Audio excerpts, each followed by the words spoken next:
My own parents forced me to walk 12 miles home in a thunderstorm less than 48 hours after giving birth. As I begged them to at least take my newborn, my mother smirked and said, "Consider it a lesson in consequences." This is the story of how that walk ended their control over my life, and how I built a kingdom from the rubble they left me in. Please stay with me as I tell you my story. My name is Sienna, and that moment in the hospital parking lot wasn't just cruelty. It was the final, unforgivable act from the people who were supposed to protect me. I had just been discharged, still bleeding, dizzy, and sore. Caleb, my husband, had rushed out for an emergency at work, and we had agreed my parents would pick me up. They had acted annoyed but said yes. I held my tiny daughter, Luna, wrapped in a thin hospital blanket as I waited at the curb, exhausted but hopeful they would show even a shred of care. Their luxury SUV pulled up, and for a second, I let myself believe we would just go home. But then I saw Bianca in the back seat, smirking like she already knew something I didn't. My mother rolled down the window and said they changed their plans. They were going to a brunch to celebrate Bianca's newborn. My father didn't even look at me when he said I could use the walk to toughen up. I begged them to at least take Luna, just until I got home. My mother's lips curled. She said I needed to wash the uselessness off me. Then they drove off fast, splashing muddy water across my legs and the blanket covering my baby. Bianca didn't say a word. She just waved, mocking, like this was entertainment. I stood there shaking, half from the cold and half from shock. There was no bus, no taxi, nothing. I adjusted Luna against my chest and started walking. The sky opened within minutes. The rain hit hard, soaking through my gown, making it stick to my skin. Each step burned. My stitches felt like they were tearing open again. I kept whispering to Luna that it was okay, even though nothing was okay. My vision kept blurring, and I tasted blood in my mouth from how hard I was clenching my teeth. Around the halfway point, I truly thought I might collapse. Cars passed by without slowing. The world felt gray and distant. I remember thinking, this is it. This is how I die, with my baby in my arms, because my parents didn't think I mattered. Then Ruth appeared. A simple station wagon, old but warm-looking, pulled over. She stepped out, an older woman with soft eyes and a raincoat too big for her. She didn't ask questions. She just opened the back door and guided me in, turning the heat on full blast. I cried the entire ride home. When Caleb returned and saw me curled on the couch with Luna, soaked and shaking, he broke. He kept hugging me, apologizing, furious at himself and at them. I held his hand and said quietly, "I am an orphan now." And for the first time, I meant it. The part of me that still hoped they could love me finally died that night. And something stronger began to grow in its place. As I recovered at home, small moments kept pulling me back into memories I had tried to ignore for years. Every time I held Luna or felt Caleb's steady presence, another piece of my past shifted into place, showing me how long I had been treated as someone who barely mattered. It was like watching a movie of my own life, one where I was always standing in the background while Bianca shined in every spotlight my parents created. I remembered her wedding clearly. It was the kind of event people talked about for weeks: floral arches, a designer dress, and guests my parents bragged about knowing. They treated the day like a royal ceremony. My father couldn't stop praising Bianca's husband, calling him perfect for our family. My mother glowed with pride the entire night. I stood to the side, helping where needed, invisible except when they wanted a picture to show both daughters. In sharp contrast, my nursing school pinning ceremony came back to me in a quiet flash. I sat alone in the second row, watching other families cheer and take photos. My parents had decided to attend a charity luncheon instead, saying my little achievement could wait. I had pretended it didn't bother me, but the silence around me felt heavy. That night, I went home and placed my pin in a drawer, unsure if I had earned anything that mattered. Then I thought about when I first introduced Caleb to them. He had come with flowers and a respectful smile, trying his best to make a good impression. Before he even finished his introduction, my father dismissed him with a short, cold line about tradesmen not fitting our lifestyle. My mother whispered to Bianca that I was experimenting again. They didn't see the kindness in him, the honesty, or the way he listened when I spoke. To them, he was simply beneath us. To me, he was the first person who ever looked at me like I was worth choosing. When I told my parents I was pregnant, I expected something. Maybe not joy, but at least a sign they cared. Instead, the room felt colder than winter. My mother didn't congratulate me. She only asked how we planned to survive with his kind of income. My father sighed like I had ruined some plan he had for me. They talked in soft voices afterward, the same way people do when discussing a disappointment they don't want to claim publicly. I left their house feeling smaller than when I entered. But the memories that stayed with me the most were the quiet moments during my pregnancy. Caleb built Luna's crib with his own hands, sanding each piece late at night so it wouldn't wake me. He read stories to my belly, laughing softly every time Luna kicked. He made sure I ate, rested, and felt safe. He would place his hand on mine and say, "We're going to be a real family, okay? Not the kind that hurts." My parents didn't visit once during those months. Not a message, not a call. Their silence was its own answer. These memories didn't break me, they explained me. They showed why that stormy walk had felt less like a shock and more like the final chapter in a long book of neglect. As I healed, I understood something important. They had never been my real home. My real home was the little family I had built with love, patience, and hope. Something they had never known how to give. As the days passed and my strength returned, something inside me shifted. I no longer wanted to simply move on. I wanted to take back what was mine. Not out of spite, but because I needed to break every chain they had wrapped around my life.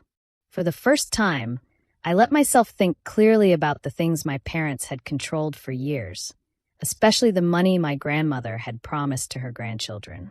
I had never questioned it before, but now, after everything they had done, I needed answers. I made an appointment with a lawyer whose name Ruth had given me. She was calm, warm, and sharp-minded, the kind of person who listened closely before speaking. When I told her my situation, she went through the old documents I had brought. She explained gently that my grandmother had set up a trust meant for each grandchild, available when they got married or had their first child. Bianca had received hers right after her wedding. Mine had never been mentioned. My father, as the trustee, should have informed me long ago. Instead, he had quietly held it back. I felt a strange mix of anger and relief. Anger because they had kept something from me that was meant for my future. Relief because now there was proof that their actions were not just emotional cruelty. They had blocked financial independence, too. The lawyer told me we could request immediate release of the funds. I didn't hesitate. I signed the papers with a steady hand, surprising even myself. Within days, the legal notice was delivered to my father. I didn't speak to him directly until he called, his voice loud and sharp from the moment I picked up. He accused me of being selfish, ungrateful, and dramatic. He claimed the trust wasn't meant for someone who made reckless choices. He tried to twist the situation into something ugly, as if asking for what was mine made me the villain. But his words didn't touch me anymore. They felt hollow, like shouting into an empty room. When he paused, expecting me to defend myself, I didn't. My voice came out steady and calm. I told him clearly that he had no right to speak about loyalty or sacrifice after leaving me outside a hospital with a newborn. I said the money wasn't his to decide. I spoke slowly so every word landed. Release my funds. We are done. He hung up on me, furious, but I didn't feel shaken. For the first time, I felt a quiet strength settle in my chest. My lawyer handled the rest. There were documents, delays, and stubborn resistance, but nothing could stop the truth. After weeks of back and forth, the trust was finally opened. One morning, I checked my account and saw the exact number glowing on the screen. $318,000. I stared at it for a long moment. It wasn't the money itself that moved me. It was what it represented. It meant I wasn't powerless. It meant my father could no longer twist my choices or control my future. It meant my grandmother's love had reached me even after she was gone. I closed my eyes and breathed in deeply. That deposit was more than a financial win. It was the first real proof that I could stand up to them and succeed. And it was only the beginning. With the legal battle behind us, life finally felt open, wide, and full of choices that belonged only to us.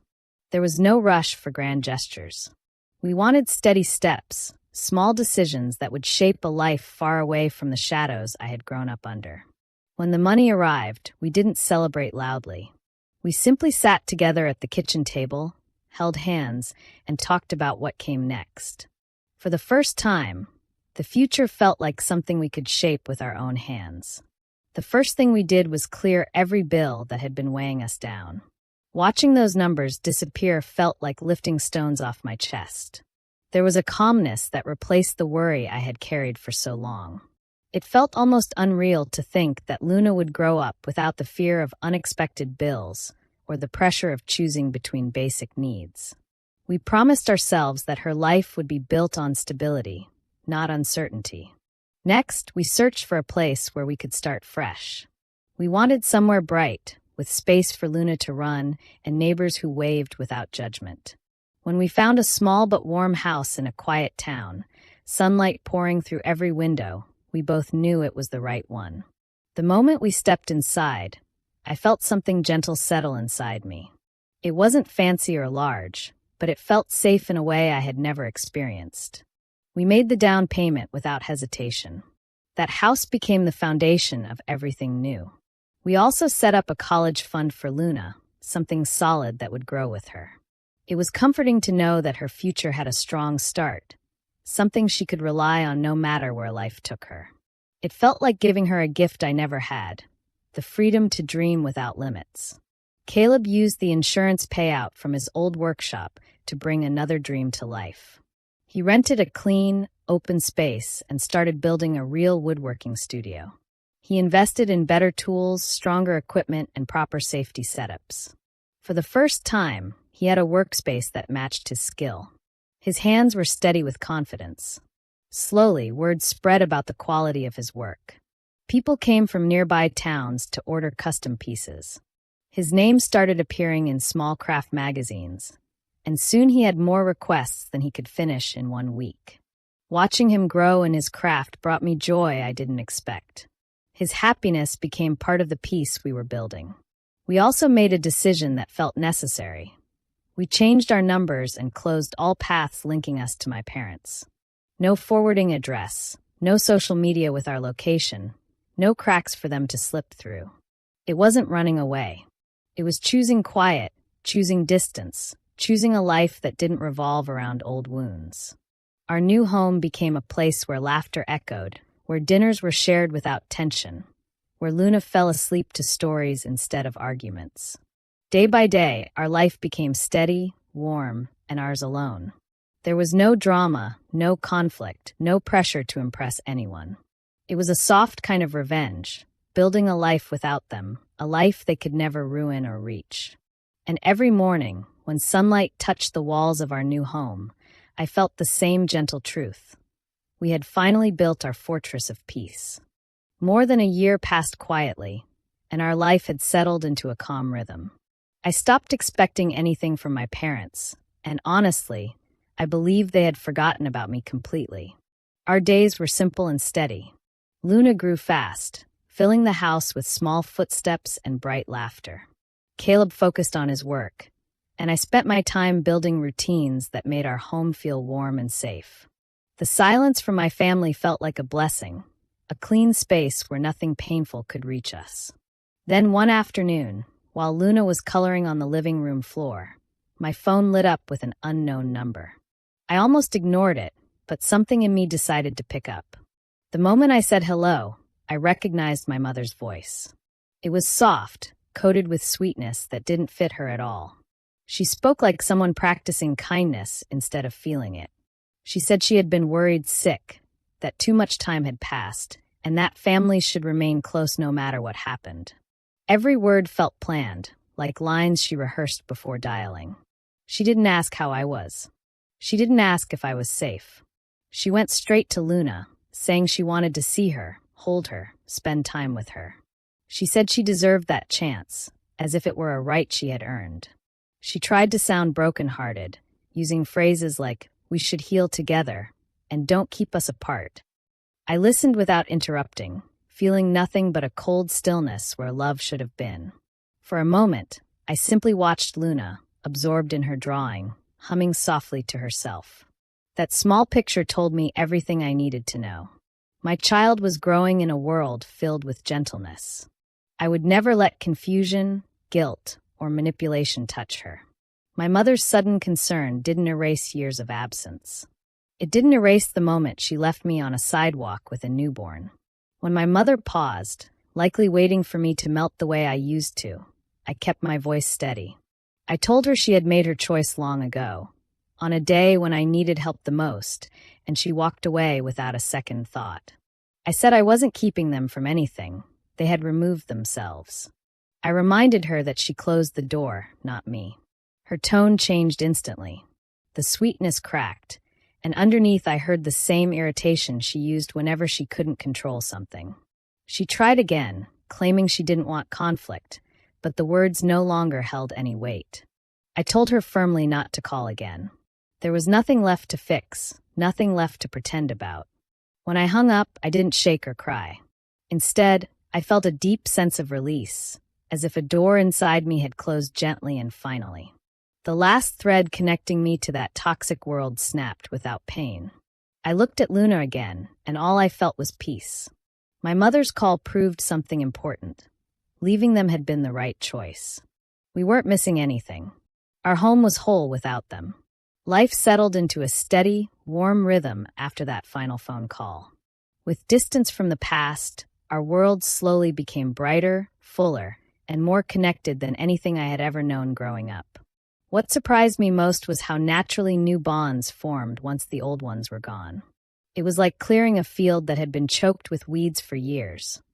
Once the ground was open, good things finally had room to grow.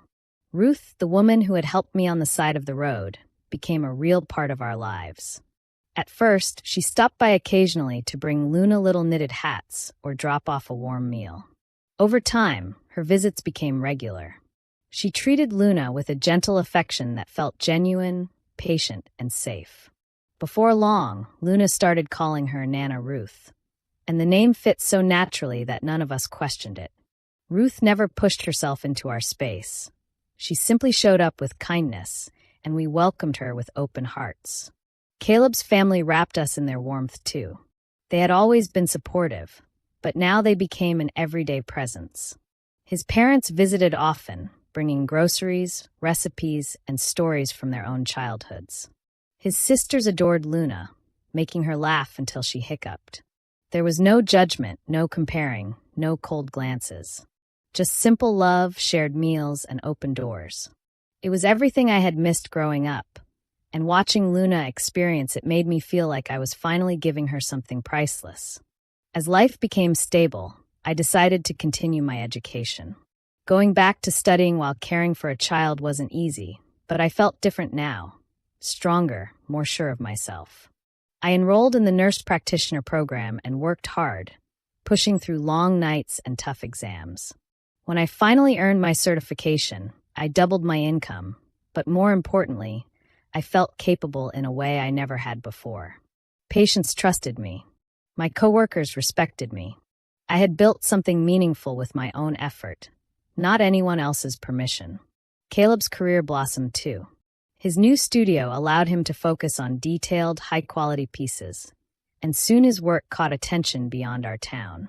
A design magazine featured his handcrafted furniture, calling it art with purpose. Orders increased, and he took on projects that excited him. Custom tables, intricate cabinets, and even a piece for a local boutique hotel. Seeing his pride grow day by day made our home feel even more hopeful. Our house, once just a fresh start, slowly turned into a place filled with memories. The walls held framed drawings from Luna, polished shelves Caleb built himself, and small gifts Ruth had made. Even the air in the house felt lighter, full of laughter, music, and the everyday sounds of a family that felt complete. Luna thrived in this environment. She grew into a confident little girl with bright eyes and a fearless attitude.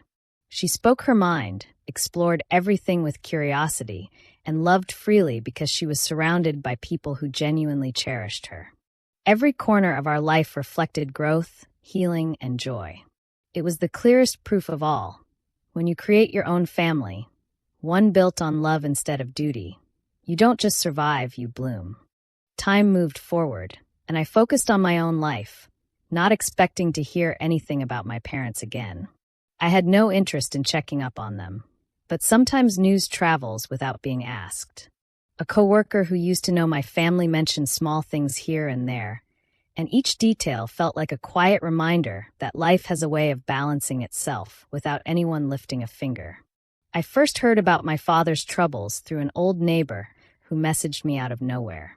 She said his company had been struggling for months. At first, I didn't react. My father had always acted as if nothing could touch him. But the more I heard, the clearer the picture became.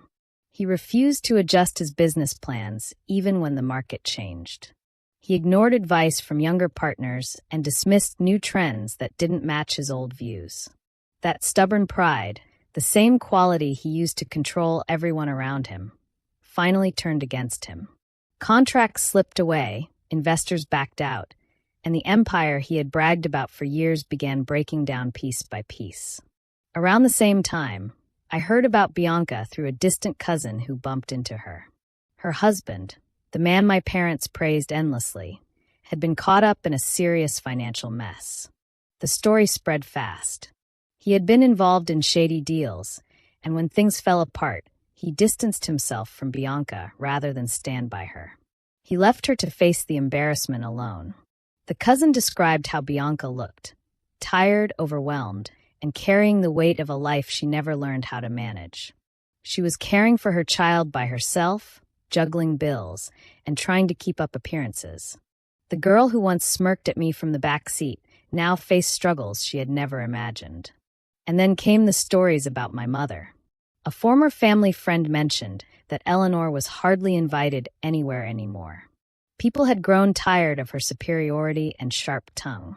But what truly damaged her reputation were the quiet conversations happening behind her back. Someone must have spoken about the way she treated me, because soon many people questioned her coldness. At gatherings, she was met with polite smiles, not admiration. Her social circle shrank quickly, and the same people she used to impress now avoided her entirely. Her charm had always been thin, and once people saw the cracks, they didn't bother pretending. I didn't celebrate these things, but I didn't feel sad either. It was simply balance, a reflection of choices they had made long before I left. Watching life unfold this way from a distance gave me a strange sense of closure.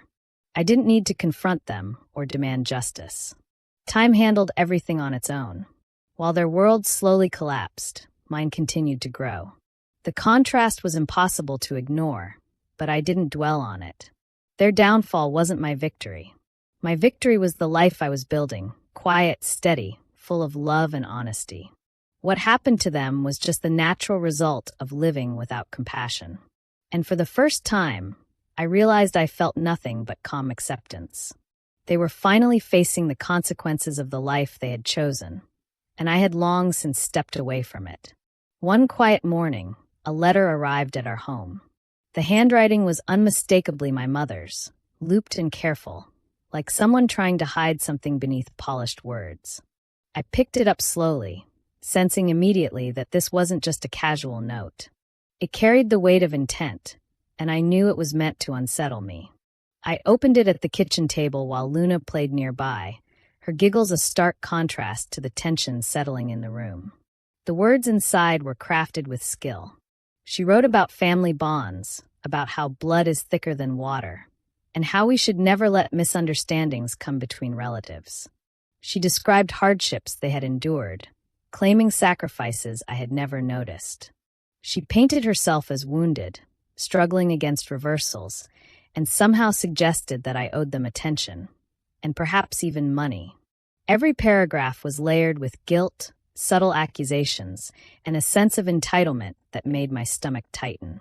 I read carefully, absorbing each manipulative sentence.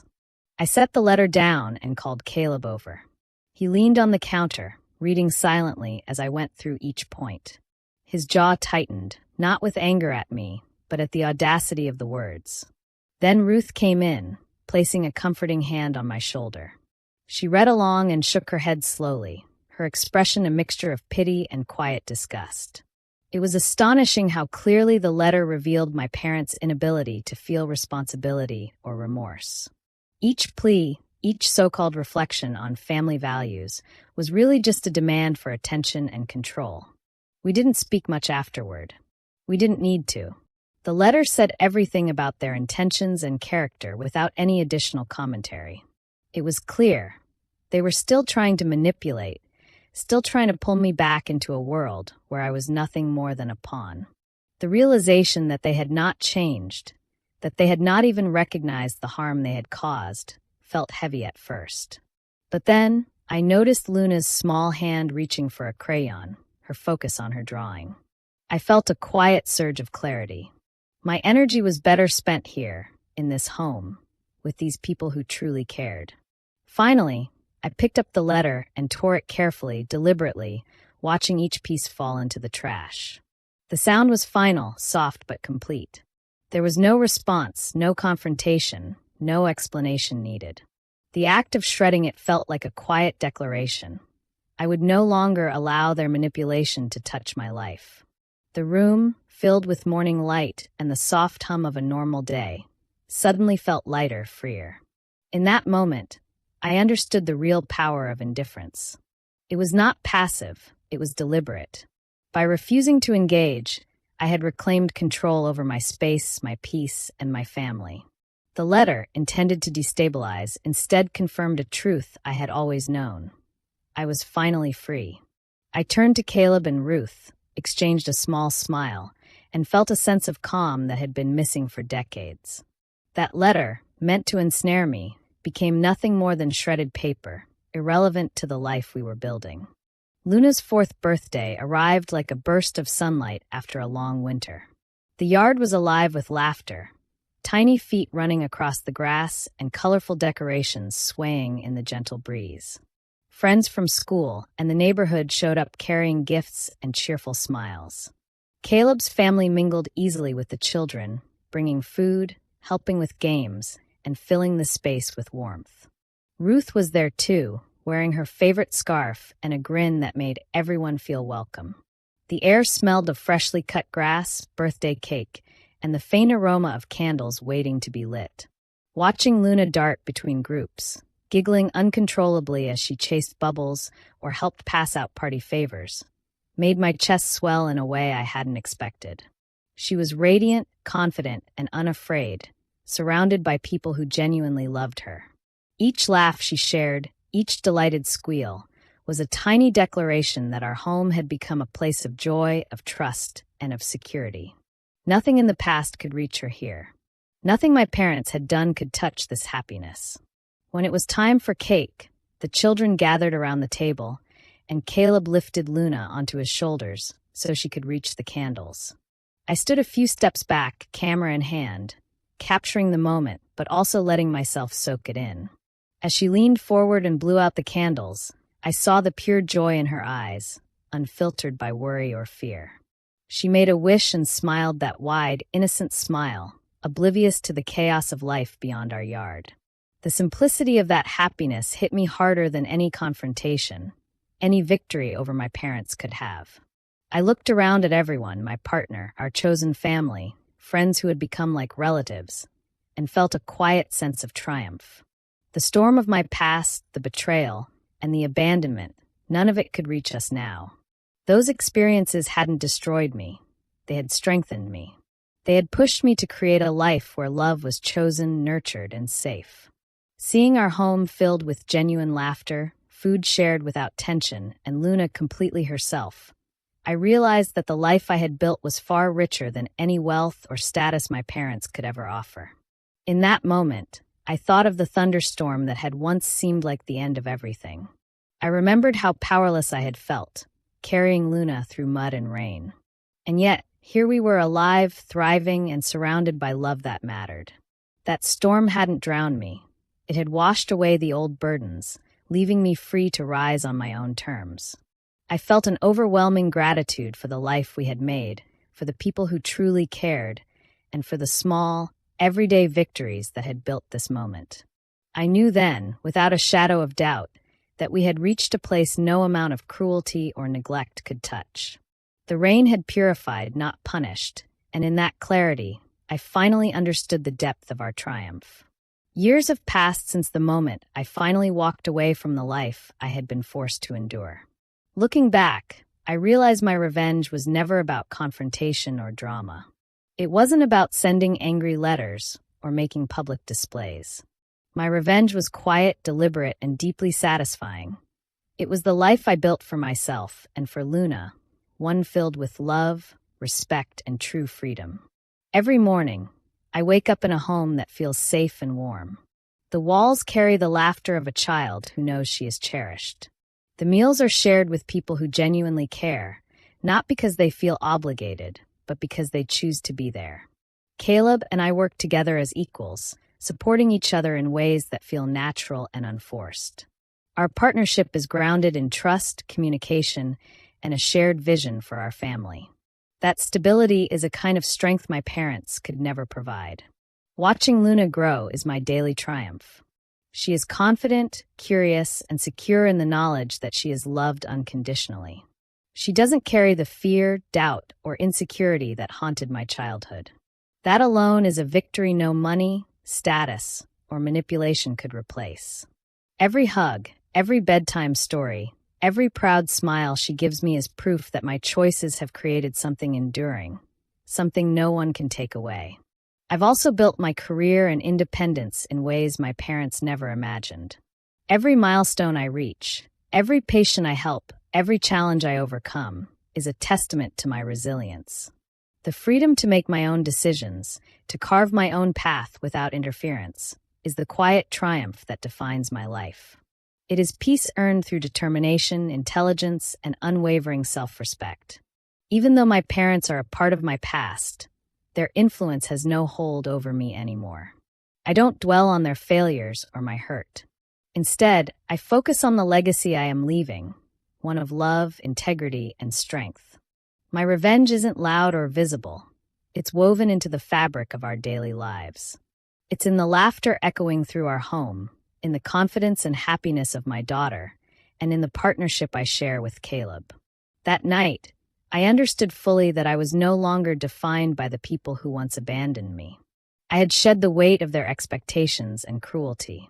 In that liberation, I became exactly who I was meant to be: Luna's mother, Caleb's equal partner, and the unwavering author of my own destiny. Do you think I did the right thing by walking away from my parents, or should I have given them another chance? I'd love to hear your thoughts in the comments. For more stories like this, subscribe and hit the bell.